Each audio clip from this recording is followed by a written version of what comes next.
السلام علیکم ناظرین، آپ سبھی کا ہمارے YouTube channel learn online with Faizan Khan میں استقبال ہے۔ ہمارا مقصد آپ کی خدمت ہے۔ آپ اپنی کسی بھی جانکاری کے لیے ہم سے سوال پوچھ سکتے ہیں۔ ہمارے ساتھ موجود ہیں اسلامک اسکالر مولانا مصطفیٰ ندوی مدنی صاحب۔ آپ سے گزارش ہے کہ ہمارے چینل کو سبسکرائب کریں اور بیل آئیکن ضرور دبائیں تاکہ آنے والا ہر پروگرام آپ تک فوراً پہنچ سکے۔ بے حد شکریہ۔ بسم اللہ الرحمن الرحیم۔ ناظرین اکرام، السلام علیکم ورحمۃ اللہ وبرکاتہ۔ توحید یعنی انسان کی عظمت، انسان کی بلندی، انسانیت کا شرف، انسانیت کی عزت۔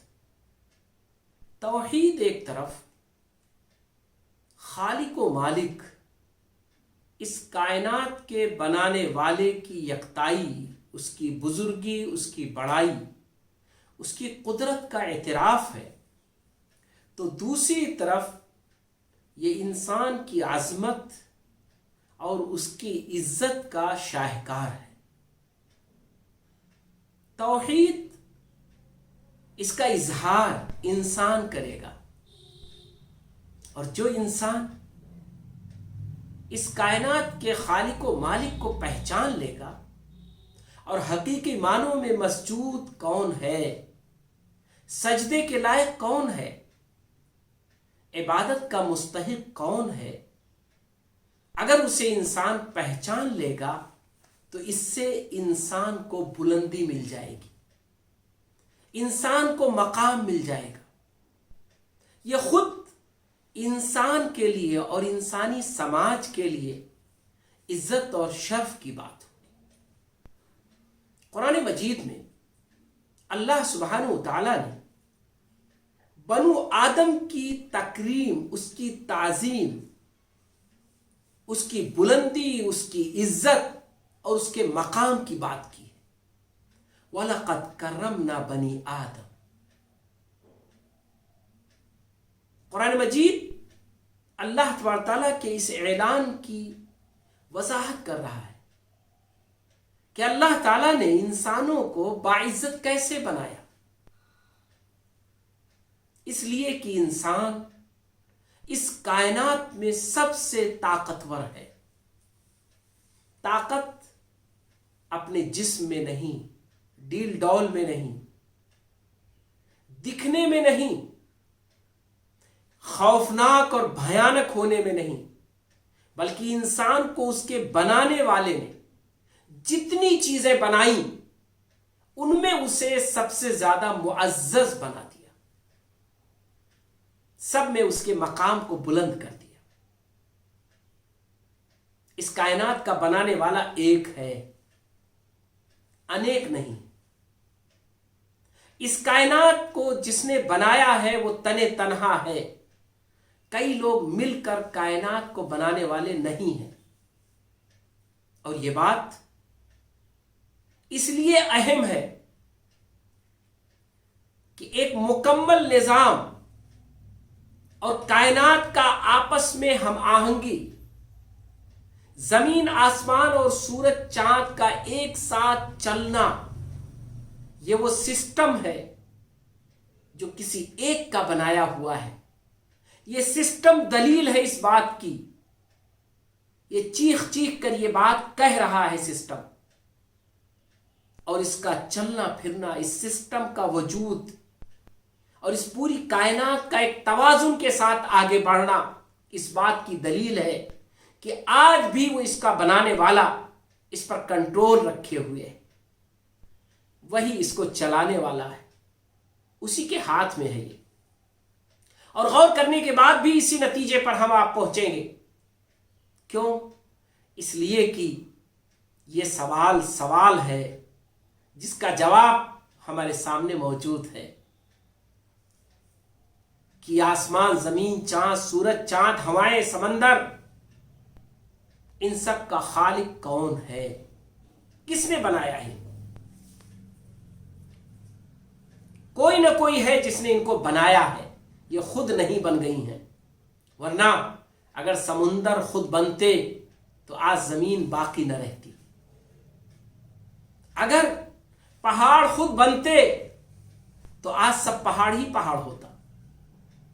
ये आसमान अगर खुद बनते तो हजारों साल में इस फिजा में कोई जगह ना होती।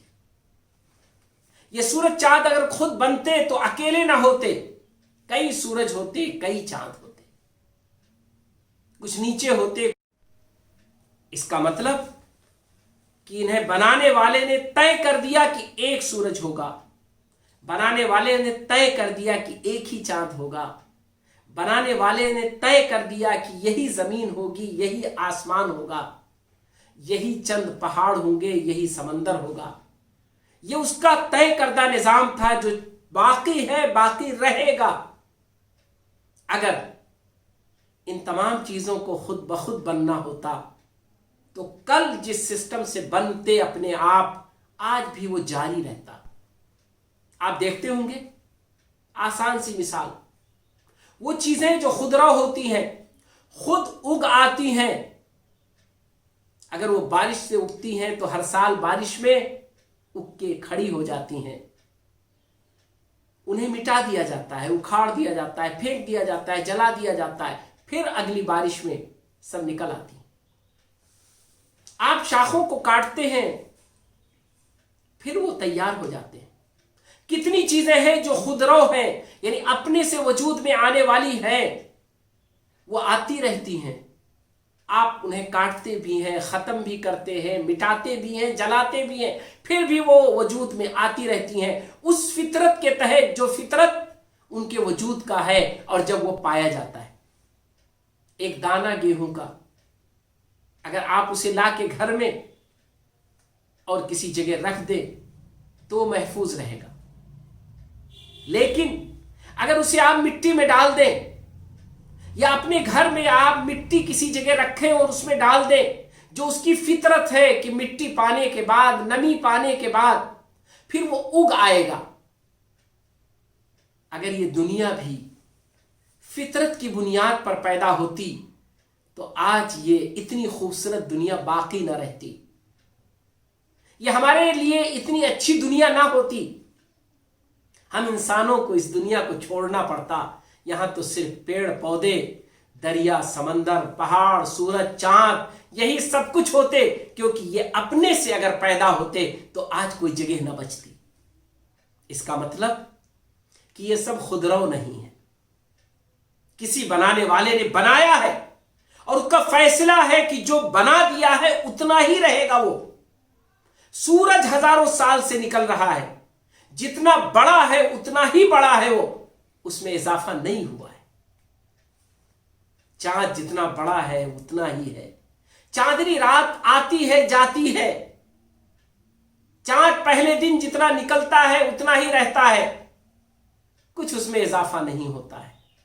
आप जरा सोचें कि इन तमाम चीजों का अपनी जगह पर कायम रहना और उसी शक्ल में बाकी रहना जिस शक्ल में ये हजारों साल से जारी व सारी है, और इंसान इनका देखता है और मुशाहिदा करता है और उसे यकीन हो चला है कि ये चीजें अपनी जगह कायम हैं, साबित हैं। इसका मतलब कि ये खुद रौ नहीं है, खुद नहीं पैदा हुई है, इनको कोई पैदा करने वाला है। यही तौहीद की बुनियाद है, यही तौहीद की असल है।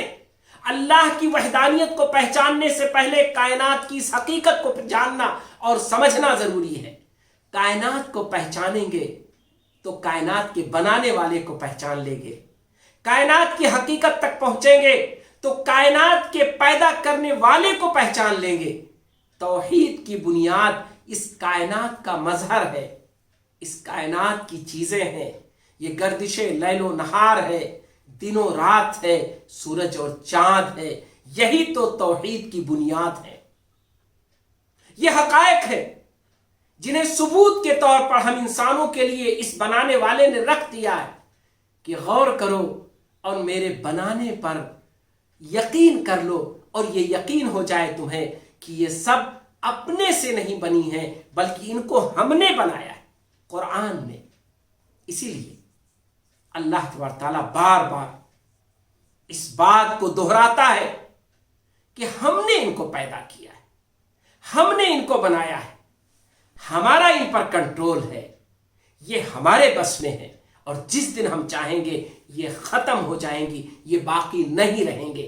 आइए तौहीद को इस कायनात के जरिए समझने की कोशिश करें। बिस्मिल्लाहिर्रहमानिर्रहीम। ही अल्लाह किया करो, नाम उसी का लिया करो, जो दुनिया का मालिक है उसका नाम लिया करो। अगर आपको ये मेरी वीडियो पसंद आए तो लाइक ज़रूर कर देना, मेरे चैनल को सब्सक्राइब कर देना, घंटी बजाओगे तभी तो पता चलेगा कि हम लोग हैं। अल्लाह हाफ़िज़।